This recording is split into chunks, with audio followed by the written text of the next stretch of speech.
నేను పుట్టింది అమ్మమ్మ ఇంటనే, మురుడు చేసింది మా తాతయ్యని,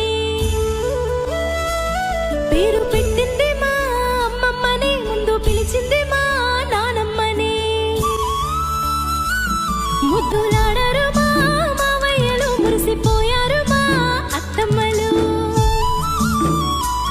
మా అమ్మమ్మ ఎప్పుడు కాపలా చూసుకున్నది కంటికి రెప్పలా. లాల పోసింది, జోల పాడింది, బుగ్గ చుక్క పెట్టి ఉగ్గు